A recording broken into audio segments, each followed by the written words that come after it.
Terima kasih Tan Sri. Terima kasih Yang Berhormat Padang Rengas. Terlebih dahulu saya ucapkan tahniahlah kepada Yang Berhormat Padang Rengas menjadi Menteri Pelancongan dan Kebudayaan. Memang menteri yang bergaya dan ada budaya. Dan selepas menjadi Menteri Pelancongan dan Kebudayaan, nampak ni menteri sudah jadi lemah lembut sekarang ini. Cukup lemah sekarang. Cukup lemah lembut. Seperti Yang Berhormat Menteri sendiri pun cakap, memang kalau tak kenal dia, tak tahu dia memang ni lemah lembut. Saya nak tanya tadi, Yang Berhormat Menteri kata sasaran kita 36 juta. Dan tahun depan adalah satu tahun yang amat penting bagi pelancongan di Malaysia. Sebab tahun melawat Malaysia, Visit Malaysia Year 2014. Dan dalam tahun melawat Malaysia ini memang tourism Malaysia memainkan satu peranan yang amat penting. Walaupun Yang Berhormat Menteri dalam 2 bulan ini semenjak menjadi Menteri Pelancongan telah saya rasa tugas dan tanggungjawab yang dimainkan oleh Yang Berhormat Menteri memang diketahui, memang aktif dalam 2 bulan ini, memang banyak bekerja dan membuat kenyataan-kenyataan yang cukup tepat. Cuma satu sahaja keputusan Yang Berhormat Menteri dalam 2 bulan ini yang saya rasa agak terkilan terhadap pilihan Yang Berhormat Menteri terhadap pengurusi tourism Malaysia yang baru, iaitu mantan Menteri Melancong Datuk Seri Dr. Ng Yen Yen. Mantan Menteri Pelancong ini, dulu kita mengatakan beliau ini Menteri Melancong. Dah banyak berbelanja, pergi banyak tempat seluruh dunia, melancong saja. Dan memang banyak kontroversi dalam Kementerian Pelancongan semasa beliau menjadi Menteri Pelancongan. Dan sehingga Yang Berhormat Perdana Menteri merasakan bahawa beliau ini bukan lagi viable candidate. Tidak melantik beliau sebagai calon Parlimen Raup. Memang Raup pun dah kalah dah. Sekarang jadi DAP dah, Parlimen Raup. Cuma saya tak faham mengapa Yang Berhormat Menteri melantik seorang yang sudah tak layak menjadi menteri, tak layak jadi calon Barisan Nasional di Parlimen Raup untuk menjadi pengurusi tourism Malaysia. Adakah tak ada orang lain yang lebih sesuai menjadi pengurusi tourism Malaysia? Apa pandangan Yang Berhormat? Tuan Ketua, saya setujulah sekarang memang saya lemah lembut. Tapi tidak lembut. I'm not a lembut man. Okay? Keduanya, saya ingat, saya pun nak ucap terima kasih kepada Yang Berhormat juga. Kerana dalam sesi yang lepas selalu duk bantai Raup. Ya, jadi bila Raup dah tak bertanding, maka jawatan tu kosong, kesempatan saya menjadi wakil, jadi menteri lah. Terima kasih banyak lah. Cuma Yang Berhormat, saya rasa pelantikan macam ni. Pertama sekali, apa yang ditulis dalam blog ataupun tuduhan-tuduhan yang dibuat, kita mesti memastikan iaitu supaya kalau kita nak mengambilkan tindakan sesuatu, dia mesti orang kata apa, ada bukti yang menunjukkan segala tuduhan yang dibuatkan terhadap beliau itu adalah orang kata apa, benar.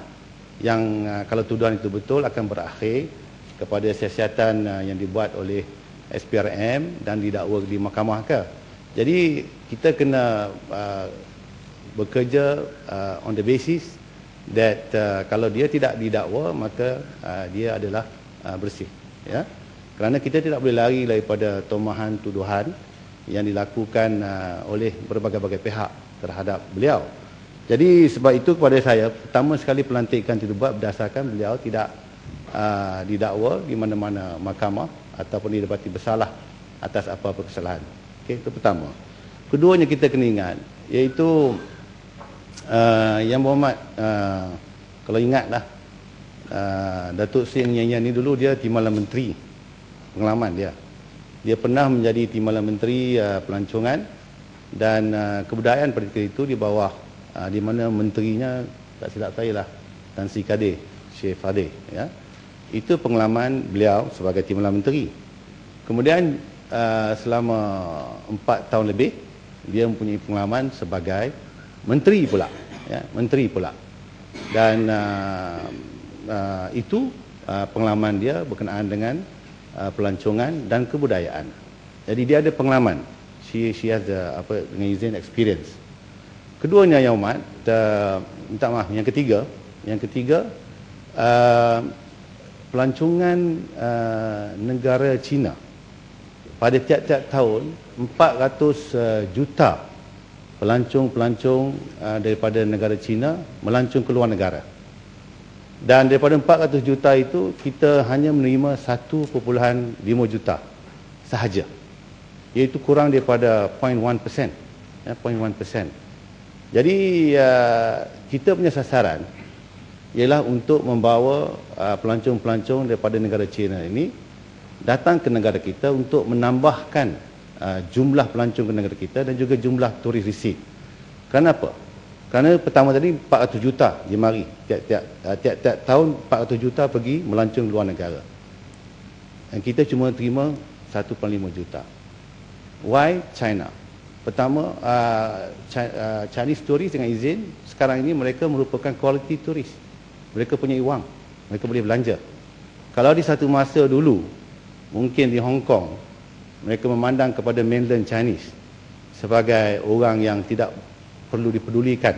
Tapi sekarang mereka berebut-rebut untuk menjemput mainland Chinese untuk datang ke Hong Kong dan beli barangan di sana. Kerana mereka adalah quality tourist, dia ada duit.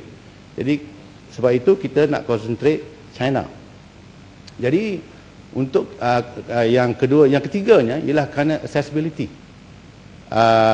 Daripada China pergi ke Kota Kinabalu sebagai contoh, hanya makan masa dalam 2,5 jam atau 3 jam daripada Hong Kong.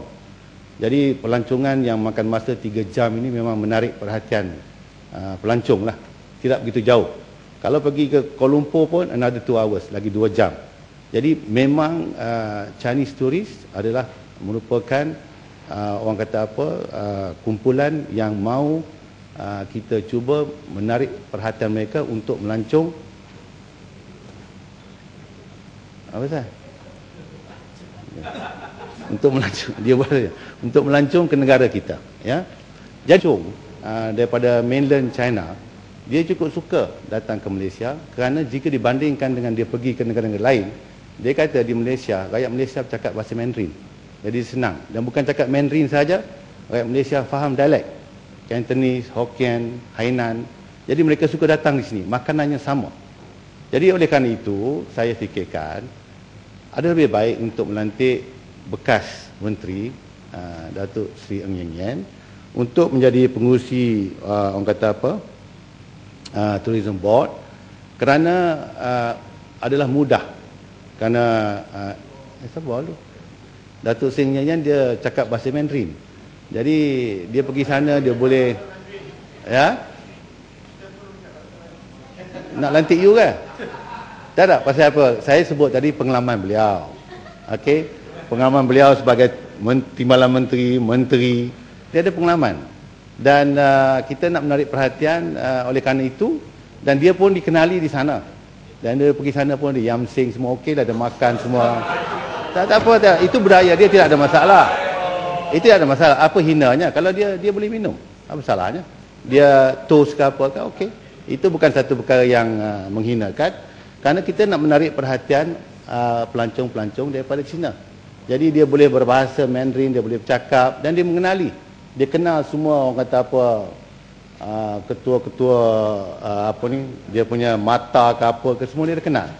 Jadi jangan kita benci kepada seorang sehingga kan kita nak menafikan dia satu apa peluang untuk dia meneruskan khidmat bakti dia kepada negara. Tetapi selama 2 tahun ni kalau kita lihat dia punya prestasi tidak baik, kita tukarlah. Jadi memang tak setuju lagi. Rasa